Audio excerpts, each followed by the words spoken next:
Cash कांड में फंसे कांग्रेस के खिजरे विधायक राजेश कच्छप से मंगलवार को ईडी के अधिकारियों ने 10 घंटे पूछताछ की।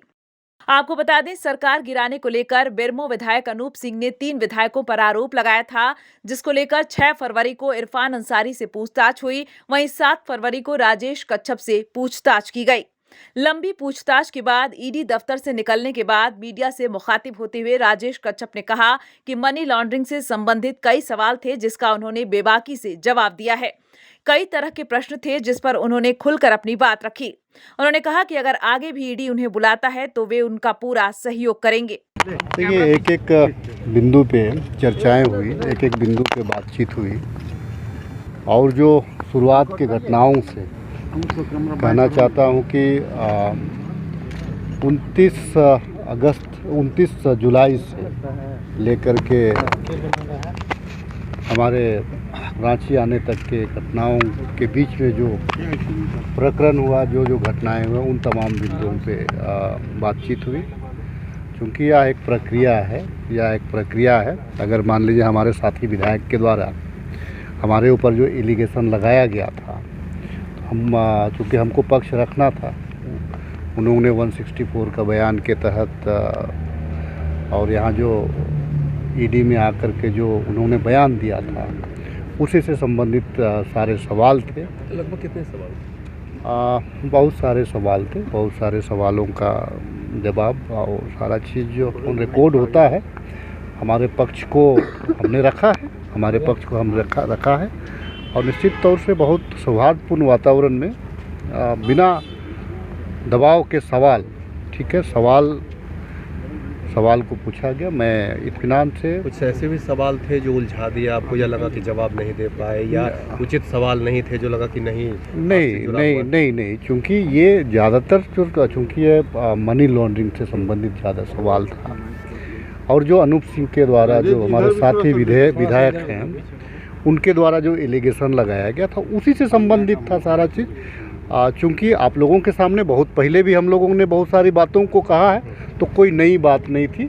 जो हम लोगों ने कहा था तकरीबन उसी बातों को यहाँ भी जैसे इरफान जी कल बोल रहे थे फंसाया गया, वो नाम ले रहे थे कि किसने कैसे किया। इस प्रकरण के बाद, आज के पूछताछ के बाद आपको क्या लगा? क्योंकि कल विक्सल जी की भी बारी है यहाँ पे आना। देखिए, मन में जो एक जो सवाल था मेरे मन में, पता नहीं क्या पूछेंगे, हमारे साथी विधायक अनूप ने क्या बोला होगा, तो तमाम चीज़ तो उसी के आधार से क्वेश्चन यहाँ पे निकला, उसी के आधार से हमने जवाब दिया। और जो एलिगेशन लगा है, आज भी मैं कह रहा हूँ कि वो गलत है। तो आपके साथी ने क्या बोला था, क्या लगा आपको जब? लेकिन देखिए, उन्होंने क्या कहा, उन्होंने कहा कि भाई आप सरकार गिराने में साजिश रचे हैं। मैं क्या बोलूँगा, उसको तो माननीय उच्च न्यायालय कलकत्ता ने भी कहा।